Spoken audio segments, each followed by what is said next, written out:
opened 2 minutes before, and already there are 42 plus attendees. So that shows that we are going with the spirit of our audience. We will still wait for a couple of seconds till we attain at least 50, 60 attendees are already in. Good morning. Welcome, everybody.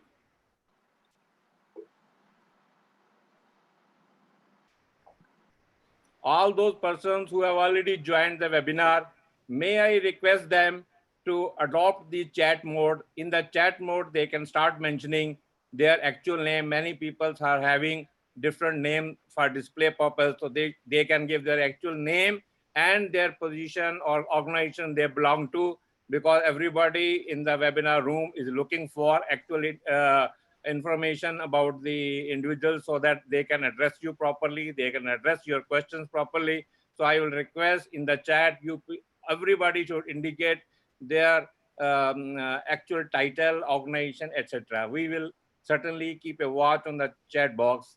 As I always say, whenever you find anybody's neck is down in the webinar, he is looking at your chat. So be effectively communicating on the chat. We have got, so we have got roughly still 1 or 2 minutes. Ladies and watches never agree. The computer watch tells me it is 11, 2 minutes past 11. Another watch, it tells me 11:57. So we will still wait for a minute or two. And we are already got our benchmark of 50 plus attendees already in. So sir, with your permission, may I start now, sir? Please do. All right. Good morning, everybody. Welcome to the webinar of the FAST. Before handing over the floor to our moderator of the day, I had made a request to everybody not to call on the number. Still the phones are coming. I will have to put it on a switch off mode now, I think. The house rules are very simple. They are as like any other webinar. Based upon our good feedback on the webinars, we are always going with the mode that the speakers, moderator, and the key officials are in. The rest all are on service mode to attend to the attendees. And attendees are requested to use the chat box and Q&A box. There are two types of tech content which are already needed for the success of the webinar. One is your chatting, another is your specific question. And specific question should fall in the Q&A box only for the information of common information of everybody. When you look down on the on your toolbox, you will find one box and Q&A. People who are using the mobile phone, they might not find it as a title as Q&A. They will find under the column more. And the people who are working on the computer, they will find Q&A as an independent box. And then I will also request everybody that they should keep their mic always on mute mode. We will give it an opportunity if, as and when required. The format of the webinar is that we will give a dedicated slot to each and every speaker. He will set the house in order. He will give his mind, and then we will request the moderator who will take or he will categorize the received questions, and all those questions who are very specific to an individual or identity of the individual will be discussed, and with the question will be raised in his name. Otherwise, the question will be raised as a group of people. But rest assured, each and every question, effort will be to address that. So with this basic information, I will hand over the floor to Mr. Inderjit Singh, who will be the moderator of today's webinar. And he is a known national, international personality. He is a known veteran of the aviation fraternity. He is a darling of the aviation fraternity. And sir, the floor is to you. Thank you, Mr. Bawa, for a very generous introduction. Good morning. This webinar is planned and being presented by Foundation for Aviation and Sustainable Tourism, as acronym is FAST, under the able leadership and guidance of its President, Lieutenant General K.M. Seth, PVSM, AVSM. In the current environment, which is charged with negativity and helplessness, by continued discussions on COVID-19 and its impact on our day-to-day life, our businesses, and even our very existence, let us start today's discussion on a pleasant and a positive note. Our aviation industry, by its very dynamic nature, is robust and resilient to the core. It has in the recent past taken shocks by way of 9/11, that was in 2001, SARS in 2003, global financial crisis, GFC, or popularly known as economic meltdown in 2008, H1N1 in 2009, Ebola in 2016, and of course, occasional hiccups such as grounding of 737, MAX, etc. Despite all that, we recovered. Of course, COVID-19 is a different ball game and is unique due to its rapid spread across the globe, unlike the other viruses which were predominantly confined to certain global locations. Let it be known clearly, the harder we fall, the higher we bounce. People talk of new normal. It has become a fashionable word. Everybody talks of new normal. But I say care but no scare should be our new mantra or our new normal to deal with the pandemic henceforth. This is not to say even for a moment that the pandemic is something to be taken very lightly. It is a tough thing, but if we remain calm, we have the best minds in aviation, we have the best minds attending, not only as speakers, but in the audience, I'm sure.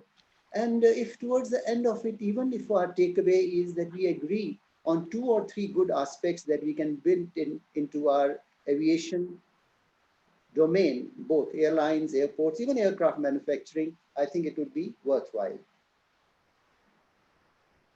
COVID-19 is finite. Civil aviation is forever. I mean, I feel we should not be so scared. We should be aware, we should care, but not be scared because COVID-19 is finite. It has, I mean, a lifespan of what? Maybe 2 years, 3 years, but aviation is more than 100 years old and it is going to be there for centuries. Another line which cynics always say, aviation would never be the same again. I mean, every time I have attended a couple of webinars, the opening remark is, aviation would never be the same again. I, for once, tend to agree with them. Yes, it won't be the same again because it would be wiser, it would be safer, and it would be much healthier.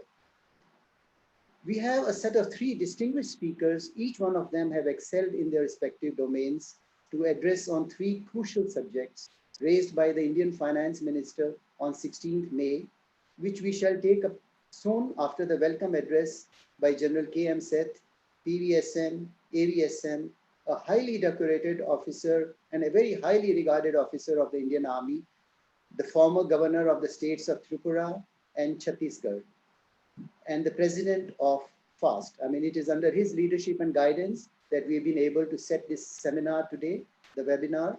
And as I said in the beginning, we look forward to much outcome of it. May I request General Seth to welcome all and tell us on the vision of FAST in the continued service to this industry. Thank you, sir. Thank you, Mr. Indrajit.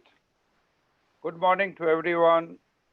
It is my proud privilege to welcome Shri Indrajit Singh Ji, Shri V.P. Agarwal, former Chairman, Airport Authority of India, Mr. Somu Sundaram, the former ANS Airport Authority of India, and Dr. Tyagi, the independent director with Air India today, and my distinguished guests who have joined the FAST webinar this morning on a crucial subject of new initiatives to rejuvenate aviation.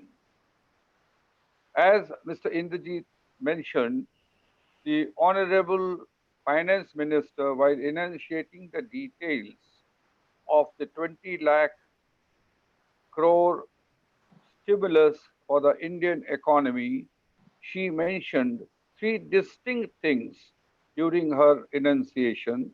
First was rationalization of the airspace. Second was privatization of the airport. And third was to create MROs within India, which will affect all the way in job and opportunity creation within the country. As Mr. Indrajit mentioned, the COVID is finite, yet it has impacted aviation and tourism rather hard. In fact, I would go to the extent of saying hardest amongst all sectors. In that environment, we have to see how we rejuvenate, and I take these three issues. As far as the privatization of the airport is concerned, we are all aware that Mumbai, Delhi, Hyderabad, Bangalore, and Cochin have already been privatized. In addition to these, he mentioned six more airports to be privatized as soon as possible. In other than these six, there is a plan to privatize most of the airports in times to come. What it leads to is that Airport Authority of India may have to evolve a new role for itself in the coming years. Coming to the rationalization of the airspace. Over the last decade or so, this subject has been drawing attention of the Ministry of Aviation, the aviation sector, and the defense authority. But we have failed to resolve it in full measure. What she mentioned, that is the finance minister, was that almost 40% of the airspace is reserved for the defense forces, leaving only 60% available to the civil aviation. This leads to diversion of routes, circuitous routes, and obviously more time, more fuel expenses. If we can rationalize and use the entire airspace available, it would lead to substantial sum money saving as well as the time saving for the passengers as well as the air industry. The third item, the MRO, the major repairs and maintenance, all our aircrafts, mostly all, go to foreign countries, nearest being in Sri Lanka.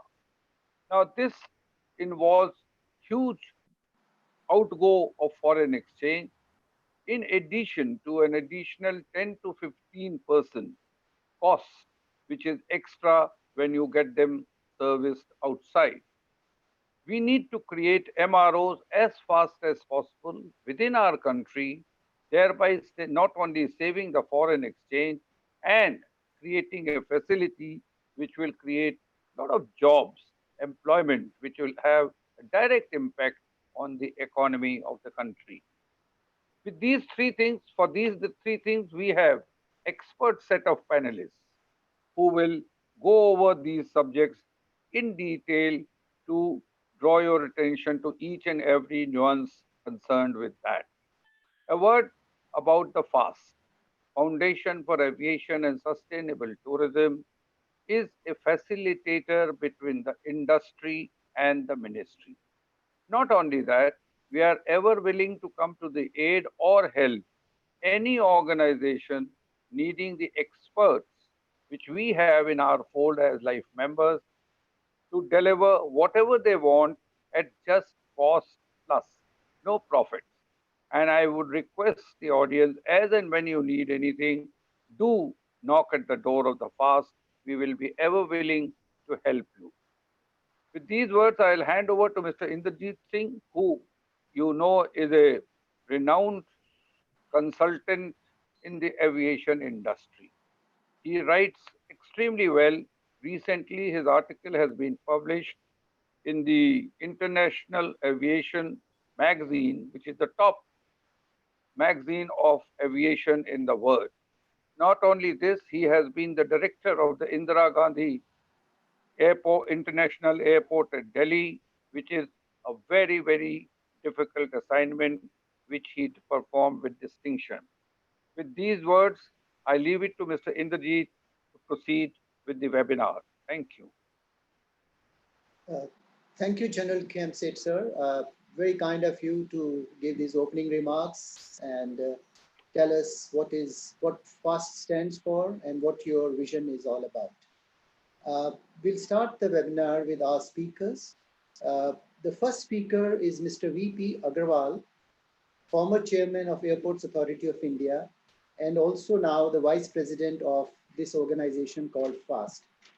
For those of us who had the pleasure of working with him, have found in him a hardcore professional with very innovative and pragmatic bent of mind. His passion for timely deliverables and his charm is infectious. He would delve on the government's intention of privatizing 6 additional airports of Amritsar, Varanasi, Bhubaneswar, Indore, Rajpur, and Trichy initially, and 6 more soon after, anticipating an investment of 13,000 crores by private investors in all 12 airports put together. Privatization of airports has been both an interesting and a controversial subject. Interesting because it has certainly given India, as was observed by General Seth, its world-class airports, and controversial because of the eternal question, to privatize or not to privatize. We have 2 airports on the east and west of India. One is Dubai and one is Singapore. Incidentally, both these airports are not privatized. They are managed by the government and doing very well. So the question comes, should we privatize or should we not? Now, privatization is a universal matter, we know, but it is quite local too. I'm sure I would agree that in India, privatization is the only recourse. Dubai, Singapore has deep pockets, they have sufficient funds, so they can develop their own airports and manage them. We can manage them. We have the best technicians, best minds in this country, in Airports Authority of India included, but we probably do not have that much of money. So there is no question that we must go for privatization. Now, the only question that's left out is for us to delve and Mr. Agrawal to probably touch on this is whether this is the right time for going for privatization. Of course, the dictate is there, we have to follow, and it's nothing new. We have been privatizing and we should be privatizing. But the question comes, is this the right time? And that government is very kind. They have just given a suggestion. Modalities is for us to work out. And what should be the modalities in view of the 2 models already experimented on? And one of them tried and tested. You know, the first one, which was Delhi, Bombay, Bangalore, Hyderabad, and all, was on revenue sharing basis. It's tested and tried. The new one, which has gone for 6 airports a few months back, is not yet tested. So we would request Mr. Agrawal to clarify to some of us whether, to all of us in fact, whether is this the right time or do we need to fine tune and change the modalities? With this, may I request Mr. Agrawal to please share with us his wisdom on this matter. Good morning to all the persons who are hooked to this seminar. And I thank General Seth and Mr. Indrajit Singh for setting up the stage and expecting what is to be covered by me. So I'll try to cover all those issues, and hopefully there is an answer when I deliver my part of the webinar. This recent announcement of FM to privatize 6 AI airports further is being projected as a step to give boost to aviation sector is well timed. Is it well timed? I'm going to discuss and put my point across to audience in the view of past privatization experience and widespread shadow of COVID. This may trigger introspection in right quarter. I wish course correction is done suitably. You may be aware that the story of privatization of airports in India started with Naresh Chandra Committee report in 2003. It was a strong report having various ideas for course correction and way forward in aviation sector. Most of the recommendations have been adopted till this date. Delhi Mumbai Airport were privatized under the raging controversies in 2006. With very high revenue return, 46%, 38% formula, while ground rules were not amply clear. The regulator came into existence in 2009. Certain ground rules like till IRR and treatment of services under aero and non-aero became point of dispute. These are crucial financial parameters. Hyderabad and Bangalore greenfield airports came up at similar time, having different term and conditions. It was tough job for ERA to bring in some common principle for previous and future privatization. Delhi and Mumbai airports had serious land and labor issues. There were various legacy issues requiring resolutions, hence high-level coordination committee was set up. Several vexed issues were resolved. Expansion at these four airports were taken up at war footing. At the same time, being relieved of this burden, AI took up modernization of two metro airports, Kolkata, Chennai, and 35 non-metro airports. Impressive world-class infrastructure came at all these locations during 2009-2013. Delhi, Mumbai had certain serious PSE paras, which are not settled yet. I'll not go in detail as time does not permit. However, the upside is that there is excellent infrastructure and improved inflow of revenue from these airports. This kept AI afloat. AI Airport also, after tariff revision by ERA, started generating a lot of funds for AI. And I'm happy that presently AI is a cash-rich organization. Hyderabad and Bengaluru greenfield airports were a bad deal for AI, as existing airports were summarily closed for commercial activity. No compensation was given for these airports to Airport Authority, and presently these are the liabilities. I mean, existing airports, old airports are the liabilities for Airport Authority. Even 4% revenue share does not come to AI. Most of the airports in India started getting them rated by Airport Council International, though it was mandated for major airports only as per concession agreements. Improved infrastructure and new service culture brought laurels for India. You'll be happy to know that 7 to 8 awards were won every year by Indian airports in the respective category at this international forum. Total investment in airport sector increased tenfold, out of which 60% came from private sector, and this trend continues. Passenger traffic has been growing at the rate of 15% last decade, which exhausted all the capacity created. Hence, there was a need for further expansion at all the airports. Further expansion and second phase of privatization was taken up by AI. Other joint venture airports are also planned massive expansion. Greenfield airports at Kannur, Gangtok came up. Greenfield airport at Goa, that is Mopa, Navi Mumbai, Vizag, approved, while award for Jewar is in progress. Nagpur is going to for rebidding. Encouraged by outcome of the privatization, AI started processing for second phase of privatization, offering 6 airports, namely Ahmedabad, Lucknow, Mangalore, Jaipur, Trivandrum, and Guwahati in October 2017. The bidding parameter was fee per passenger from ease of accounting point of view. Tariff determination continues with ERA. The bids were opened in February 2018 itself. It was done with breathtaking speed.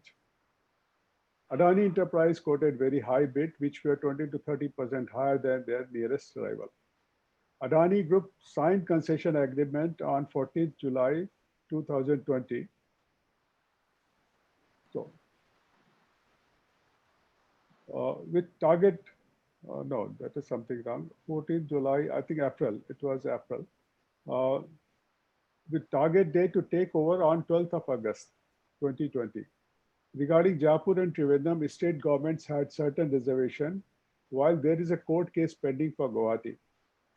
Meantime, due to COVID pandemic, Adani Enterprise has evoked force majeure clause and sought time till December.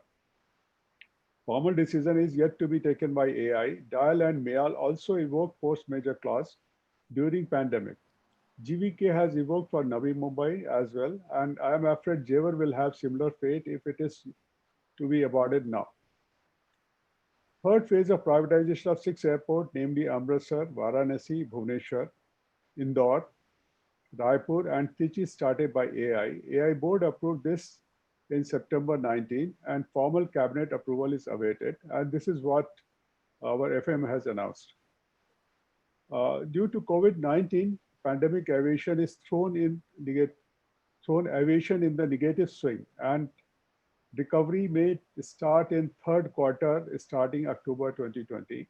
It will take 5 years to reach back to 2015 level, as per experts. Therefore, at this juncture, there will be low valuation resulting in poor participation and bid.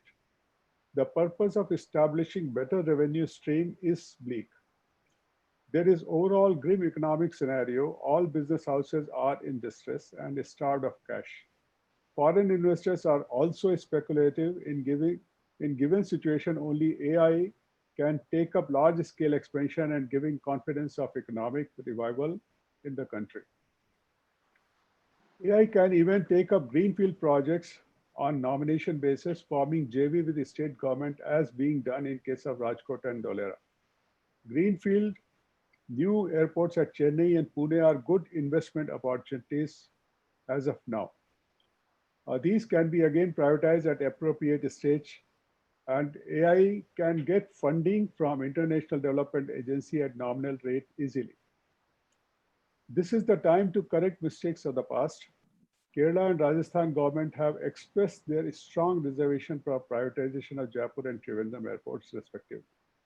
In fact, state governments have contributed largely by offering free of cost land for airport development. Hence, their consent is desirable before start of process for a particular airport located in that state. Amritsar is crucial defense base, hence IF should be on board. Optimum utilization of airport will mean a balance between airside runway capacity, taxiway, parking bay, and terminal capacity. City side connectivity to the city center is important, and multi-mode connectivity for ease of transfer is to be planned. A single airport can be taken up to 25 to 30 million passenger capacity annually. It will need some crucial and land parcel to be acquired or obstruction removed with the help of a state government.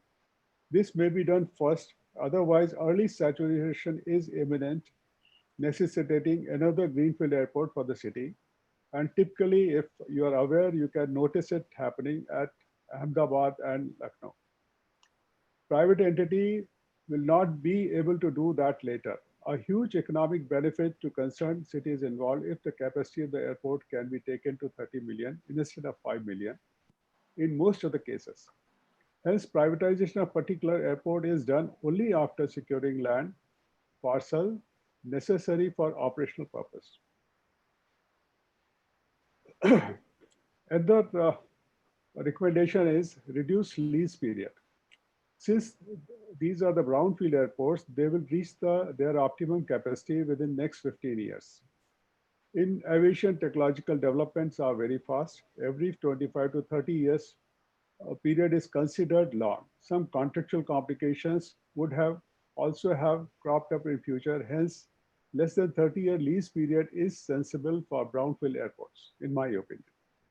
Even greenfield airports have more scope for development, is being awarded for 40 years now. Rebidding after expiry will permit private entity to adjust to the new reality. ERA control tariff is based on capital investment made, hence result in heavy fluctuation, as we have noticed in case of Delhi airport. There was very huge tariff and there was a cry world over. Hence, probably the model needs a correction. Also, there is a tendency of gold plating and inflation of operational costs by operators. This was also noted in case of Delhi and Mumbai. These are ethical issues not respected by most of the entities. Hence, concession document should protect consumer from such manipulations. A model price cap mechanism which fixes aeronautical tariff upfront and is inflation adjusted minus efficiency factor is adopted.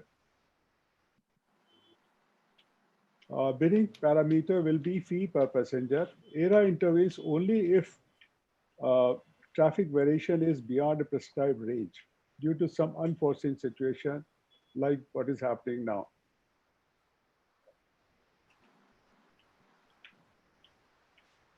This leaves no room for the manipulation by the operator.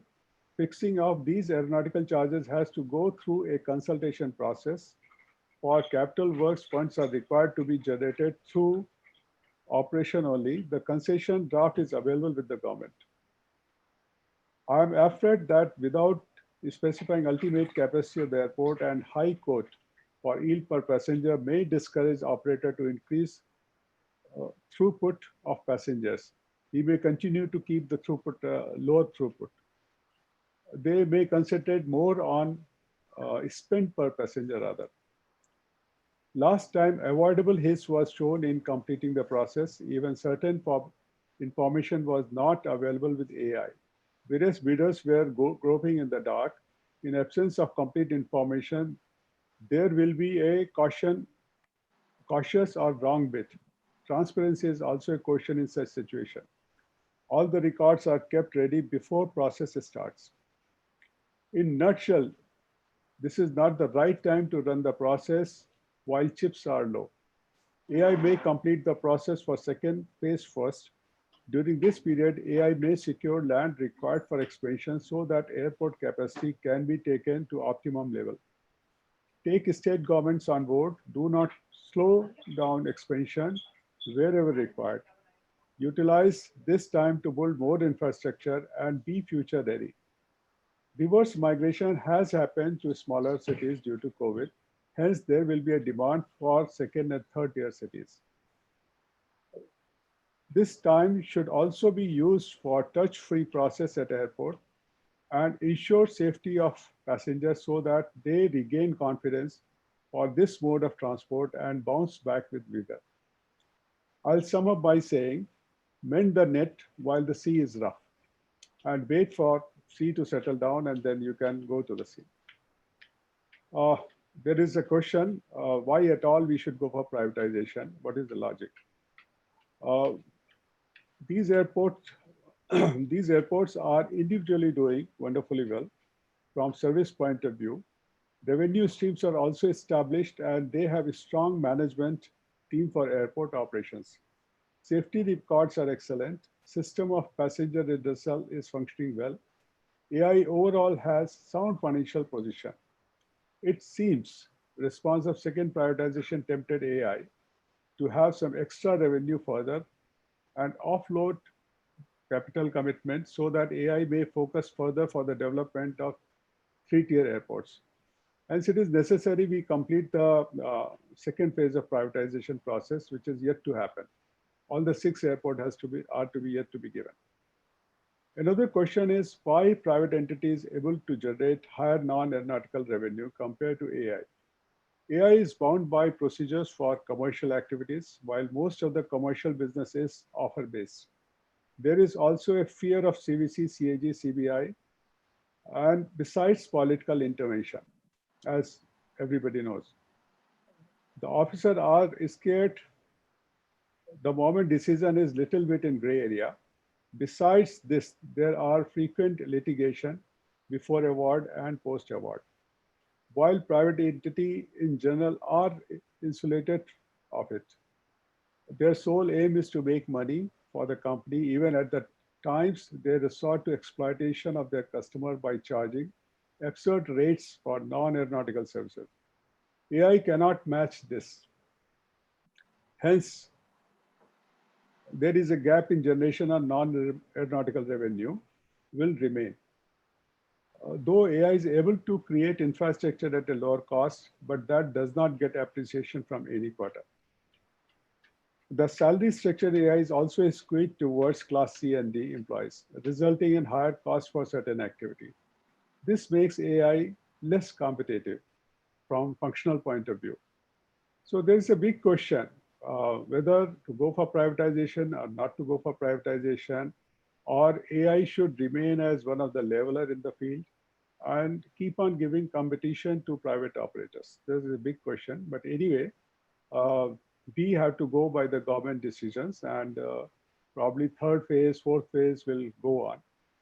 But during this period, we must correct the concession agreement so that it addresses the problems which may come up in future. And these are long-term contracts, hence concession agreement design is very important and key. This is all I have to say. Thank you very much. Thank you, Mr. Agarwal. Thank you for a very comprehensive outlook on the entire things and your personal insights. Uh, I see that you have answered all the questions and answers which were raised in the Q&A. I have one question uh, for your consideration and a very candid answer to it, because the intention, as the Honorable Minister himself said in a few days back, that they want to privatize 25 airports. Six is just the beginning, six will follow, and similarly, many sixes will come. Uh, when we go and advertise, can't we put a kind of a cap on how many airports would go to one party?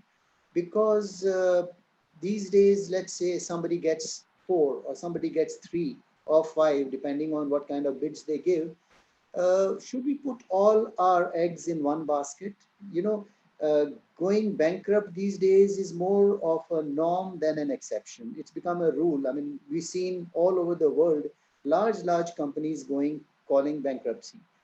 So should we not say, okay, two and not more, or one like we had for Delhi and Bombay?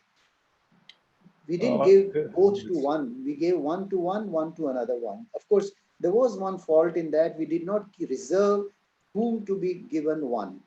You know, we couldn't say you can only get Delhi and you can only get Bombay.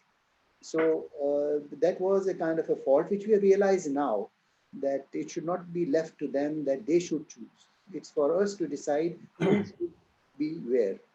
But I would like your very candid answer, and I can see, I'm sure a lot of people would like to know that should there be a cap when we announce six?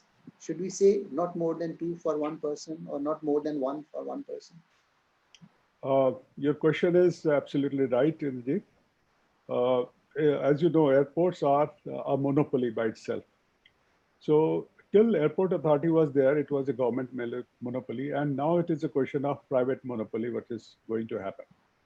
So your question is right from two sense, that number one, we should not put all the eggs in one basket, so that if something goes wrong with that particular company, it doesn't affect all the all the airports. That's one. Second, it does not result into a monopoly situation.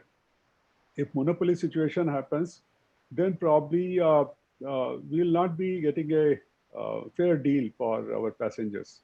So that's another thing. So this is a good suggestion. And there was this recommendation was given earlier when second phase of privatization was done. But somehow Niti Aayog has dropped that recommendation. I do not know what is the reason. But this should be, in my opinion, reconsidered and the document be designed accordingly. Thank you. Thank you. I think that's the way to go. Uh, and as you mentioned, the tradition has been there, not limiting, but I think there's no sacrosanct. I mean, we can always change our rules Yeah. and uh, love us or leave us. I mean, if somebody wants to bid on those conditions, let them come forward. If they don't want to, let them not. Thank you very much. Thank you. Shall we now go to our next speaker? Our next speaker is Mr. Soma Sundaram, formerly member ANS, Air Navigation Services, AAI, and is known for his pioneering work in the field of ANS, and is a recipient of many an award in recognition of his immense contribution in his domain of expertise, including Bharat Ratna, JRD Tata Award. I had to give a pause at Bharat Ratna because it sounds so great, but it is Bharat Ratna JRD Tata Award instituted by Aeronautical Society of India. I am honored to invite Mr. Somasundaram to address the subject of optimal use of airspace. The finance minister again announced that restrictions on utilization of the Indian airspace, of which only 60% is freely available, and as General Seth Saab said, that 40% is already gone to the and reserved for the Air Force or military. Uh, to me, airspace of a nation is a resource like any other and has to be optimally used. I wonder why it has taken so long for the government to recognize this little fact.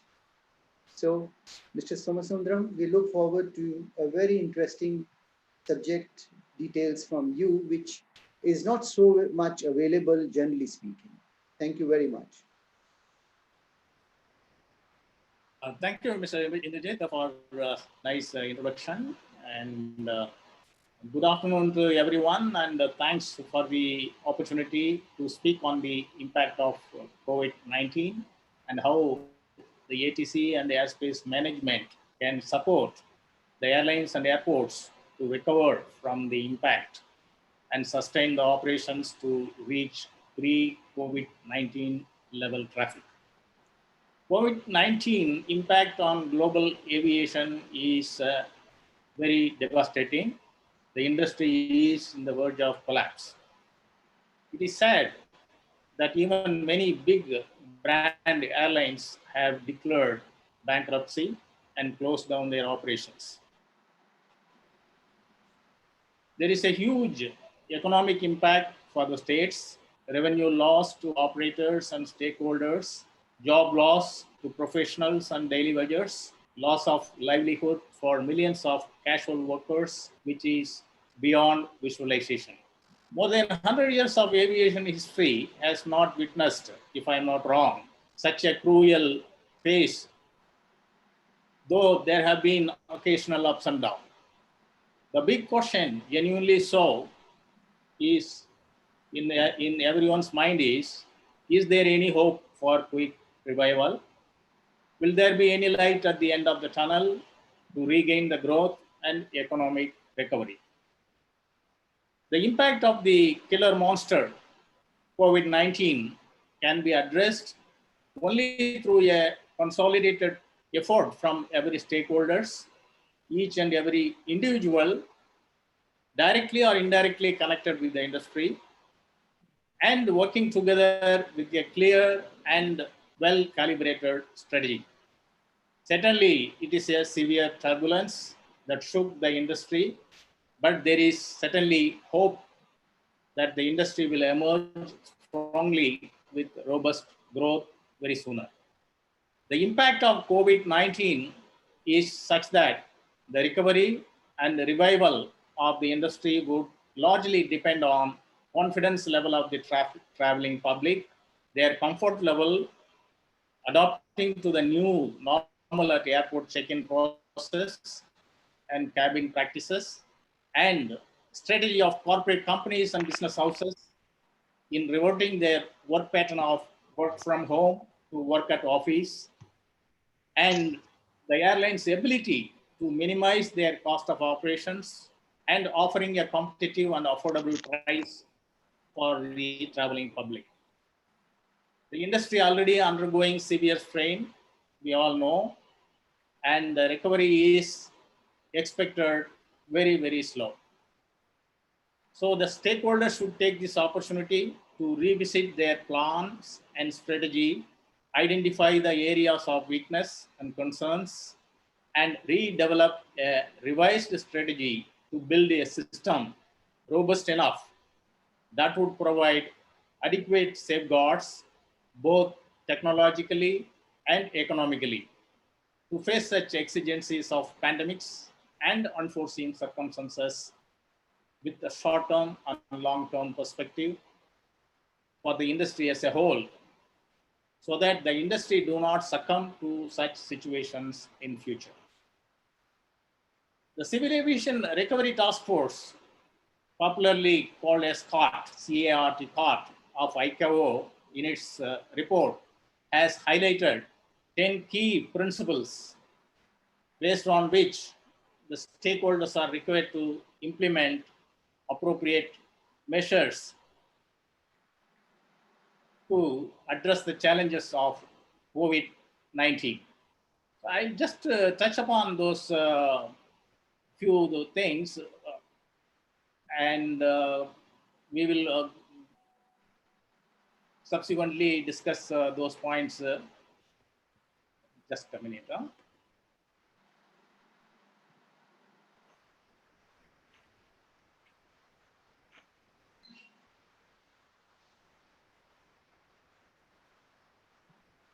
Is that over? Yeah, no. So these are the 10 key principles to restart the recovery. So the 10 key principles on which the air navigation service provider or ATC can work to support the industry are highlighted in serial number 2, that is work as one in the aviation team, and serial number 3, that is ensure essential connectivity. The essential connectivity here means how the airports are connected, not from the airline's perspective, but also the operational point of view, whether it is all whether operations or only during certain period of operations it is possible, so that the connectivity should be ensured at least 24/7. That is what I think we are aiming towards. So that is a sort of, I mean,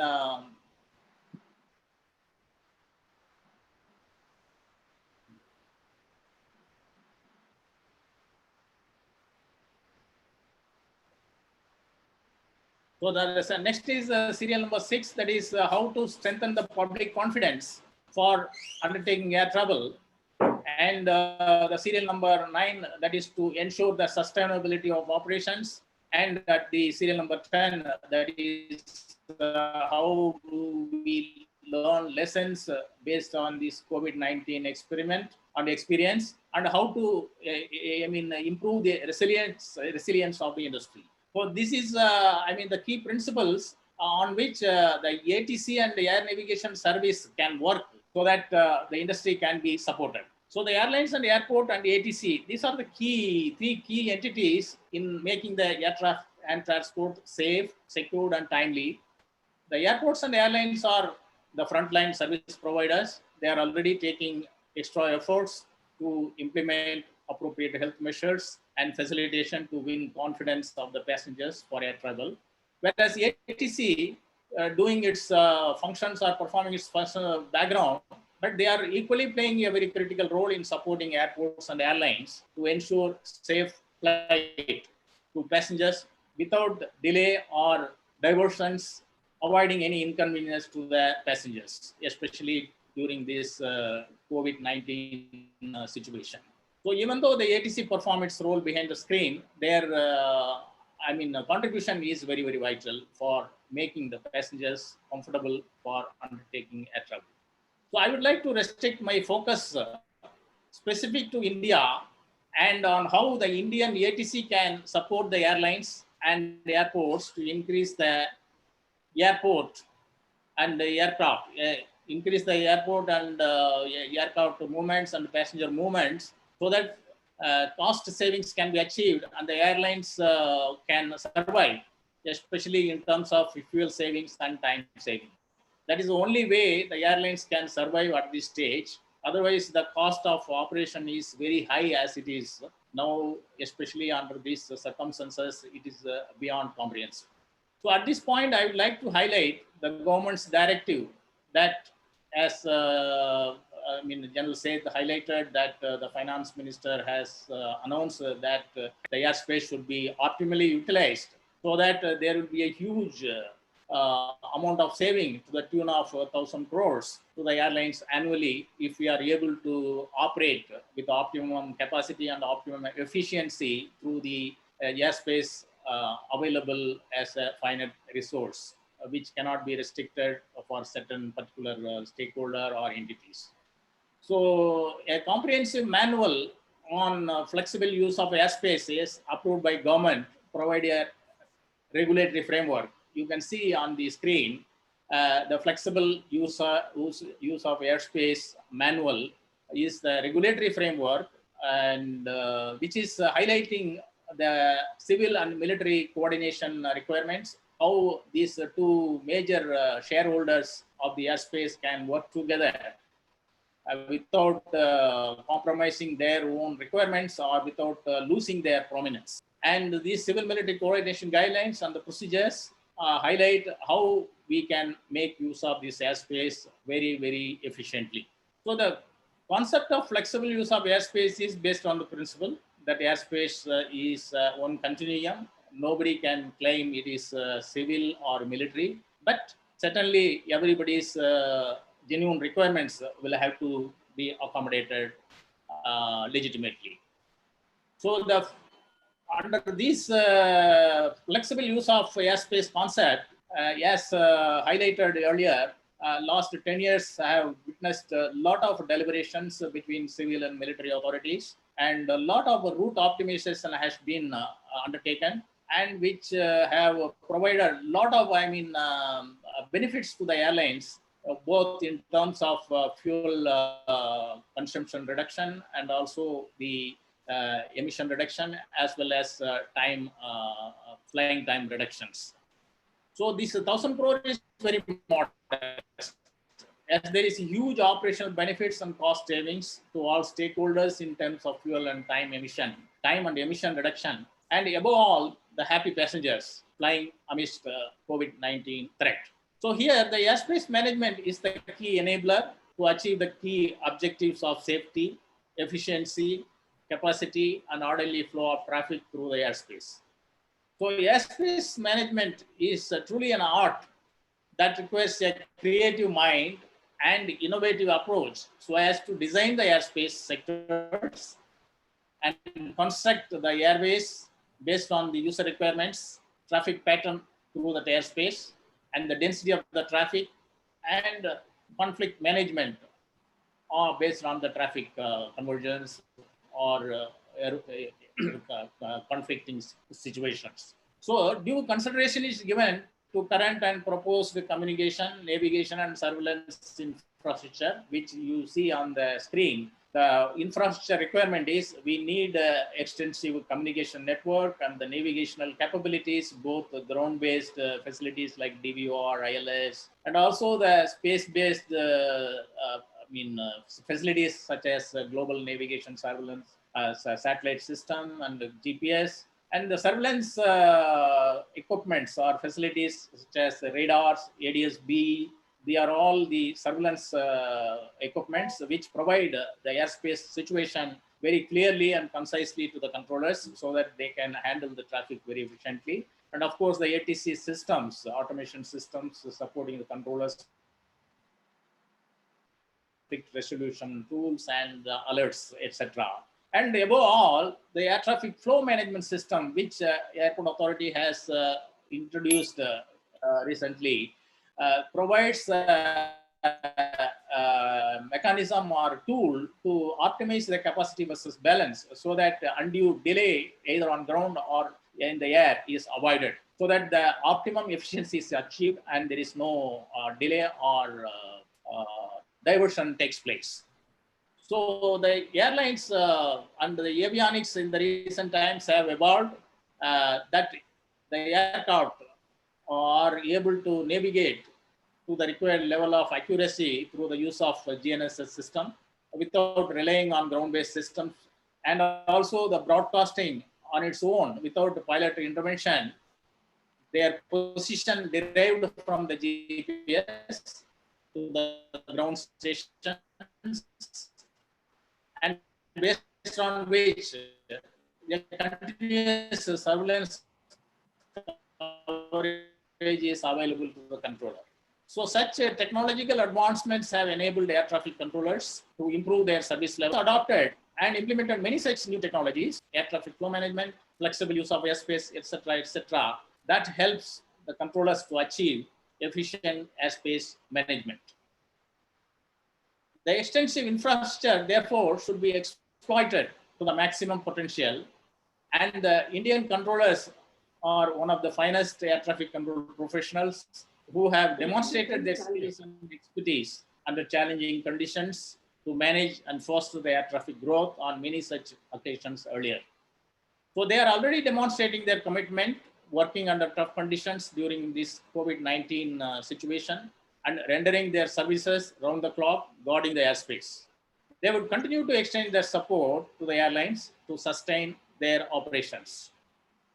Considering the low density traffic as compared to pre-COVID-19 level density, it is the right time that the ATC should consider developing new procedures and the application of reduced separation so as to pass on the resultant gains to the airlines. So I have highlighted few, important areas where I think the ATC and the airspace management can support the airlines. So first is how to strengthen the public confidence. What is the ATC role? So ATC should exploit the functional capabilities of ATC systems. Most of the time, most of the tools are not being used because such situations doesn't arise as it is. Now that the tools and system capabilities should be used to the optimal potential, and they should develop the procedures to maximize operational efficiency and help airlines to achieve their on-time performance. It is not that the on-time performance was not achieved earlier, but now under this COVID-19 situation, it is at the most important that airlines should maintain on-time performance, at times ahead of time performance, so that the passengers are not put into any inconvenience. For that, the airspace management certainly play a critical role, because the route structure will enable the aircraft flight most of the time direct point to point at the optimum level, so that they achieve the optimum, excellent on-time performance. Then for achieving this objective, they should use this ATM systems, air traffic flow management system, which will enable the programming of various factors and constraints that are likely to delay the departures and arrivals, and at the same time will provide alternate timings for departures and arrival, so that the airlines are able to maintain their schedules and on-time performance very, very unexpected lines. So during the flight, I think the controllers have the flexibility, and the controllers can do that. They can authorize on-flight direct routings point to point, maybe a little bit of extra coordination required with military authorities, so that it will save to the tune of 5 to 10 minutes in the long haul flights, especially from Chennai to Delhi or Delhi to Trivandrum. That saving is huge, and the airlines certainly will save such an amount of fuel, so that the operating cost gets reduced and their on-time performance also improves. The passenger will be most happier. So the air traffic flow management system, using that system, then this should enable avoiding diversions due to bad weather and congestion that put passenger into inconvenience, and airlines incur avoidable expenditure on account of providing additional facilitation to passengers. And of course, the ATC should now should be very open-minded and accept the positive suggestion and ideas from anybody, including the common man and the industry stakeholders, and take a first step to implement new procedures that would help airlines to maintain on-time performance, saving fuel and cost. If an on-time performance is assured, certainly passenger confidence will increase on air travel, and they would not be forced to remain inside the aeroplane on account of any delay or diversion. They will be the most happiest people, and they will try to undertake flight journeys as early as possible, so that the traffic level can be achieved pre-COVID level. Thank So you. other one is implementing direct routings and arrival procedures. So now, even though the last 10 years have seen excellent cooperation between military and civil authorities in implementing ATS routes across or through the restricted areas and military areas, there are still many airports having constraints in connecting through the restricted airspace. So they should consider implementing more such direct routings connecting the airport pairs, so that the flying time gets reduced. And of course, it is not only the en route phase optimization of the airspace, but certainly the arrival procedures at the terminal arrival area, that is around 50 miles around the airport. That is also playing a very critical role in shortening their flying time and the distance to touchdown. So such arrival Time constraints, we have to finish by 12:15. Sorry to just interrupt. one more bullet. I will just finish. So they should concentrate on developing such arrival procedures with a shorter approach profiles at airports, which are not having such procedures. And of course, they should also make use of the backup surveillance available through the space-based ADS-B to reduce the longitudinal separation, so that accommodate more aeroplanes at the optimum levels, which at present are constrained because of surveillance gaps available at present. So other one is, I think this is the right time. I think we should concentrate on implementing the Gagan-based procedures, which certainly reduce the reliance on the ground-based systems. At the same time, Gagan systems provide the positional accuracy more than the requirement of the, precision approach guidelines. A precision approach system like ILS, so that the Gagan procedures provide certainly an advantage to optimize the airspace both in the en route phase and Try also and in the, finish it, Mr. Sundaram. yeah, just a minute, because it is two quick points only. So this Gagan-based procedures certainly will be very, very useful. We should try to make use of these procedures and promote. Of course, there are issues in EcoPage and also the procedure development. I think that can be addressed.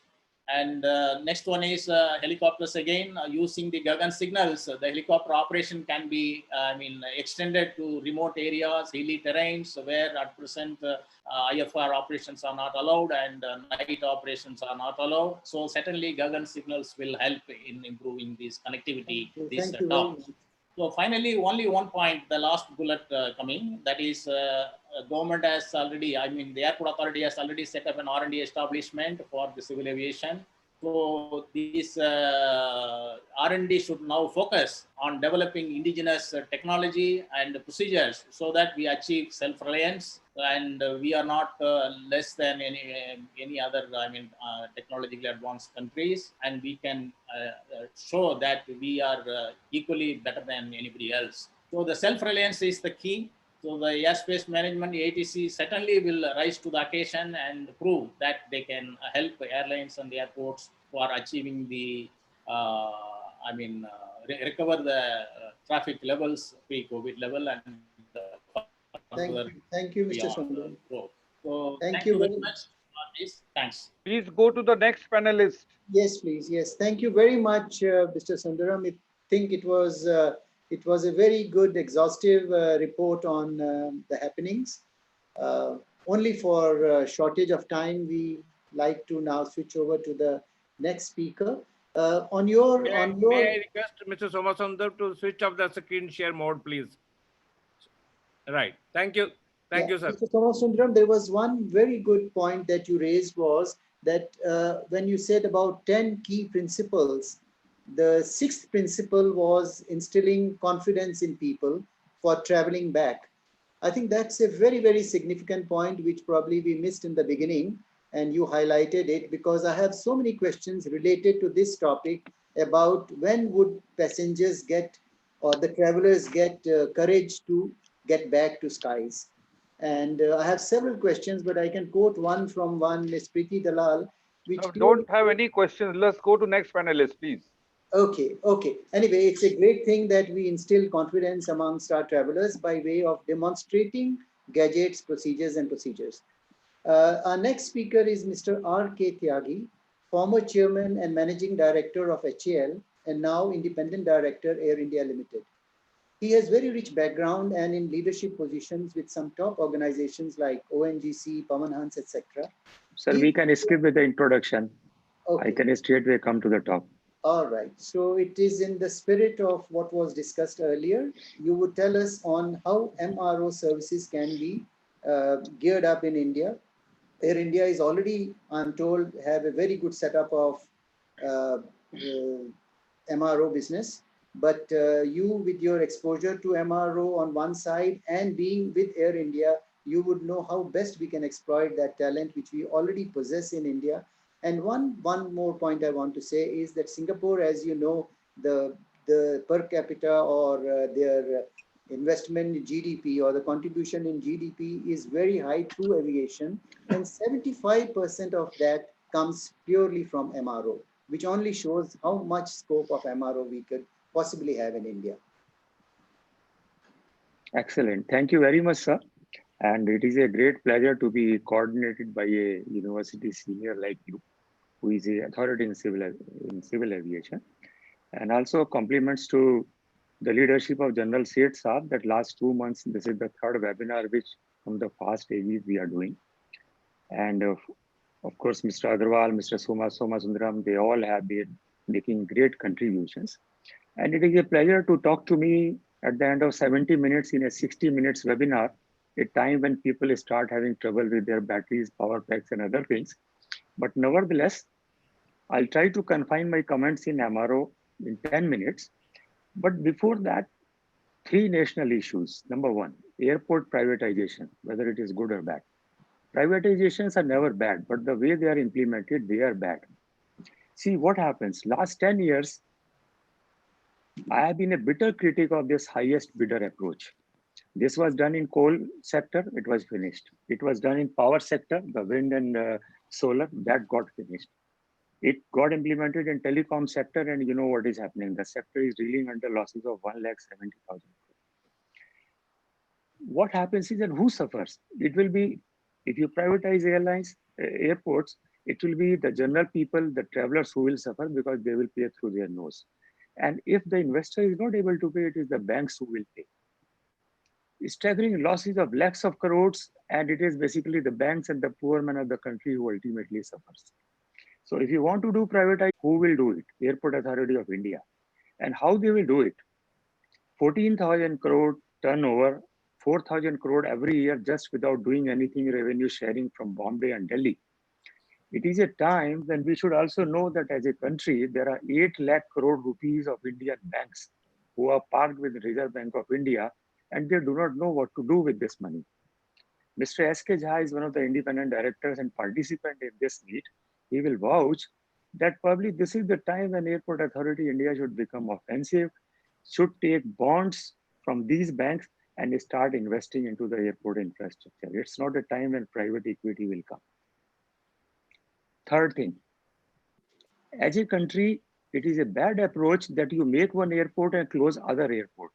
Bangalore airport, 2008 when it was closed, it was handling 8 million passengers. And we said we'll close it because new airport is to be economically feasible at 15 million passengers per year.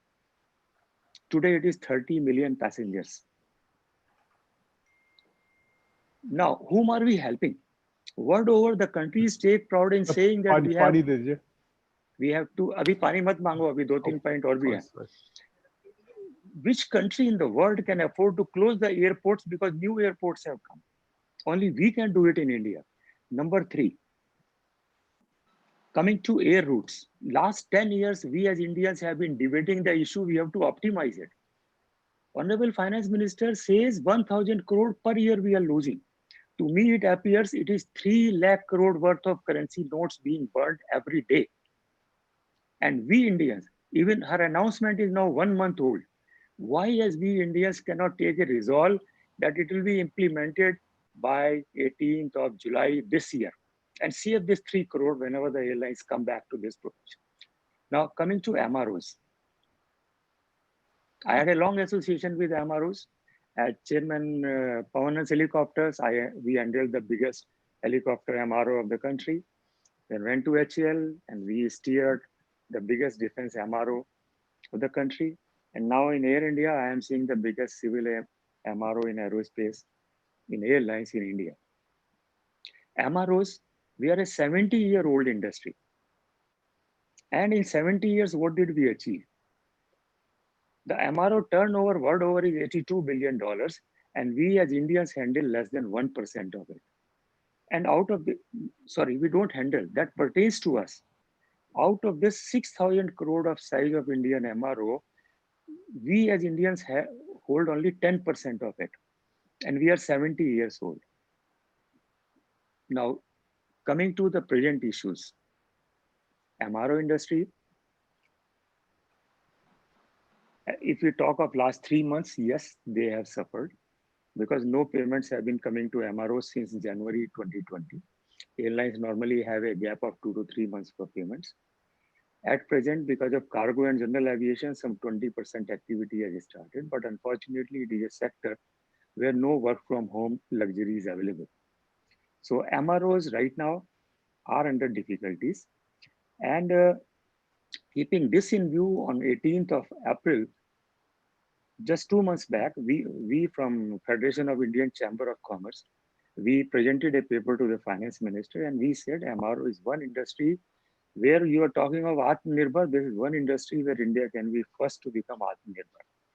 And as a result, she agreed that 16th May 2020, she said India will become global hub for the maintenance, repair, and overhaul of the aircrafts. 4 commitments she has made. Number one, the aircraft component repairs will increase from 800 crore to 2000 crore.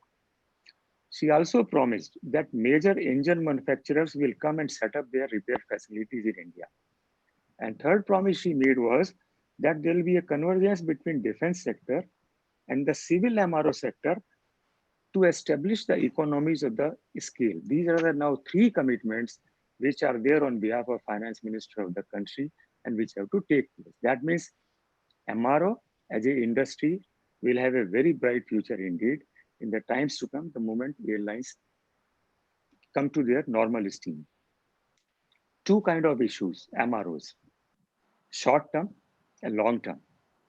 When we talk of short term issues, we are pleading with the government that this 13% royalty, which airport authority and JV airports get without doing anything, they get rentals. This should be waived off. And this will provide a real level playing field to the MRO industry. If you want to look how the money is being earned in Airport Authority of India, just make a visit to the Juhu airport, the 3rd most profitable airport for Airport Authority of India. And I can assure you, Inderjeet Singh ji, you will not miss the India of Second World War. That is the kind of state of Juhu airport. Thirdly, we are requesting DGCA. It's not a time when people will move to the file to DGCA and get approvals for the maintenance engineers and others.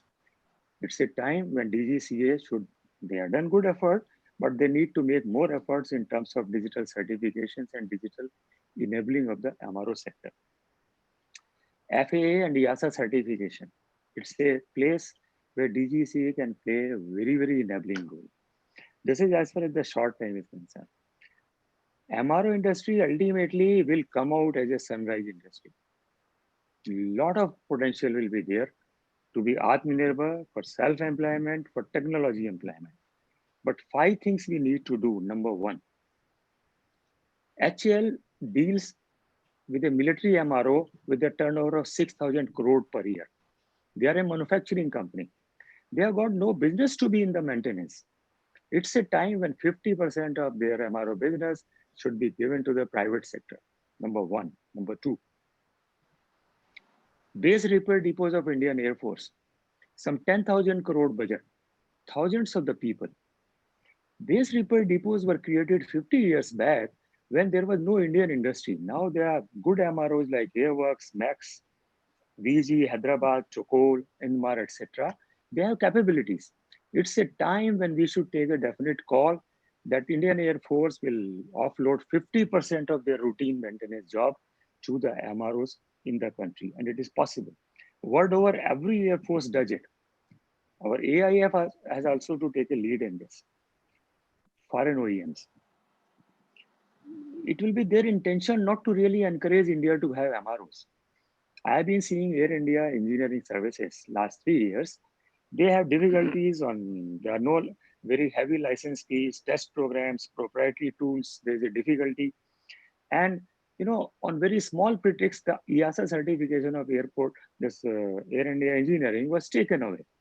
For last 3 years, they have been struggling to now take it back. It's a time when as a national policy, we should talk to the OEM and tell them that, look here, we'll buy your aircrafts, but then you have to come and have the maintenance facilities here. You will be surprised to know that some time back, one MRO, Indamar, they did a C check on Embraer 145, very successful. What happened? As a result, the authorization was taken away from India and a company in Portugal is now doing it. I think there has to be a national effort where we defend our MRO industry at the national level in a ruthless manner. Last year budget. If you want to control the maintenance and MROs, you have to control the aircraft leasing.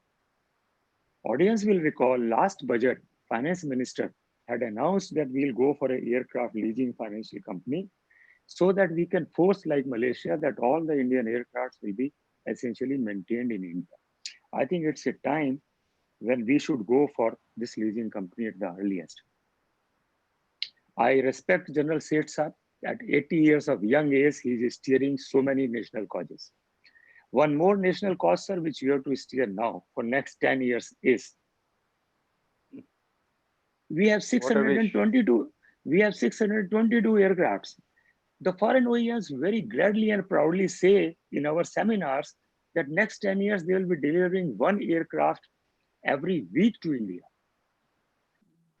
Today, I have 150 manufacturers in India who are part of global supply chain to these OEMs. If my stakes are so high, can't I really invest some 8 to 9,000 crore and ask a team of Indians that look here, either you have to manufacture an Indian aircraft or you have to take over companies like Embraer who are available for sale. Boeing wanted to buy it for 4.2 billion. Now it is valuation is 1 billion. And we have been requesting the government that it's a time. If you want to shortcut the wheel, possibly go for acquisition of companies like this. New companies, new concepts, technologies. Even yesterday, Mr. Sahi, in one of the seminar, he spoke about the use of UAVs and drones in the maintenance of bigger aircrafts, a very upcoming and good area. But the point is, who will do it when MRO industry is totally shuttered and there are losses and losses everywhere? What we need to do today is a national enabling group, a group of 10 people who have seen the industry, the people who have stakes, not retired people like me. It will be the people who have a future at a stake. They should come forward under MOCA, have this national advisory group, which will tell that next 5 years how the MROs will be conducted. I can assure you, Indraji Sahab, whatever we have done in last 70 years, the way opportunities are coming for MRO industry in India, more than 5 times of that we can do in next 5 years. But what we need is a national enabling group, a discipline group, and a group who will fix accountability on the political leadership that it's not a time only to announce the things. If you have made a commitment, kindly fulfill it. I very respectfully listen to the speeches of the finance minister, good intentions, good homework, but it is people down below who are not converting that into actionable points. And it is where possibly the accountabilities will have to be fixed. These are some of my suggestions. Sorry, I took a bit long, but then I thought these are the subjects which are very near to my heart. So I'll speak on them. Thank you very much, sir. Thank you. Thank you very much for this excellent presentation. This is a subject we know how important it is, but we often don't get down to discussing it. And I'm sure this calls for another session where we could have your considered insights into the whole matter. I think it was, I just propose a vote of thanks to all our speakers, our President, General Seth Sir, and to the entire audience. We have so many questions and we have so many people attending, and they have raised, and we have actually some very good minds that we would love to hear, but due to paucity of time, we may not be able to. But my thanks on behalf of the speakers and the President to all the audience, to the press, to Mr. Bawa, who has been instrumental, and Mr. Miglani, who have been instrumental in organizing the logistics part of it. And we look forward to many more such occasions where we can share our respective knowledge on several other subjects which are of concern to all of us in the industry. Thank you very, very much. I thank Mr. Yes, sir. Indrajit, if there is any important question, you can throw it. Two questions. Yes, there was one a different kind of question from a young student who is pursuing postgraduate in airport planning, design, development, and management. So he asks, his name is Mr. Shiv Kumar Sharma, and he said that if aviation is going into doom, what would be our future? My only, and I'm sure, sir, you can add a few lines to that, but my only answer, or my limited answer, is that this is not the end all. These things, these are just like speed breakers, they are hiccups, but they are not full stops for us. We have dealt with such situations, we'll deal with it. In fact, these young students who are pursuing would probably be prepared to answer such questions when they get down to work. Yes, sir. Incidentally, I had answered that particular question on the chat box Okay, also. good. Very good. Yes. I Uh, think such questions are important. one point I wanted to clarify, Dr.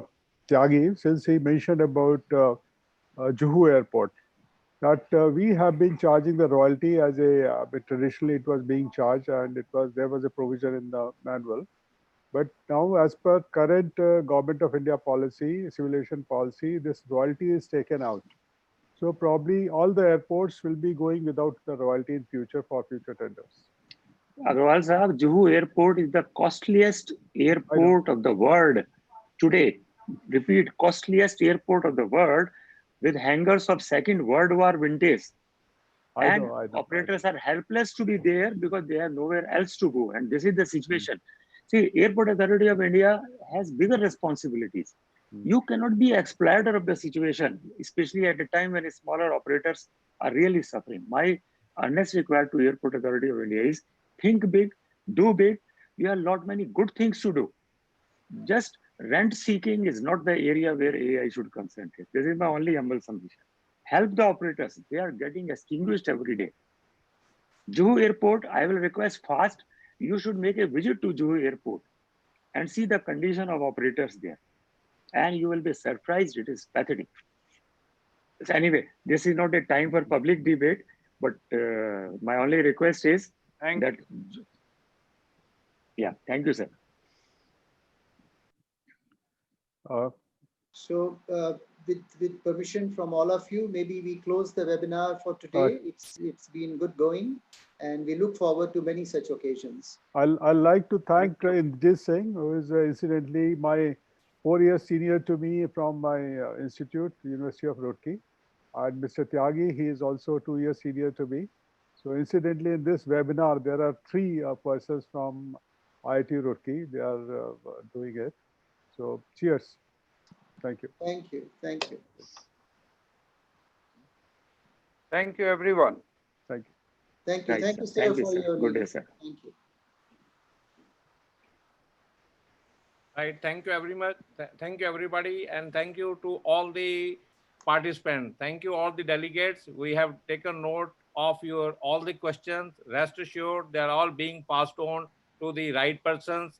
And there will be a debate, mindset on questions. And it is you will get your answer in the due course of time in various other debates or various other white papers, which FAST keeps on bringing. So rest assured, none of your questions have fallen on deaf ears. We have taken note of each and every question. Thank you, everybody. Thank you. Thank you, Babaji. Thank you, sir. Thank you. Thank you.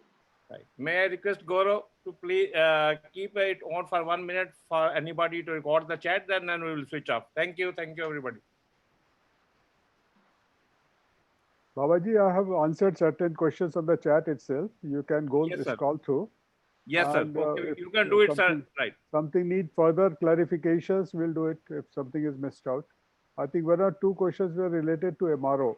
So those were unanswered. So Tyagi ji can have a look on that. Thank you. Right. Right, sir. Thank you. We can close, sir. Okay. Thank you. Gaurav, please switch off. Okay, sure.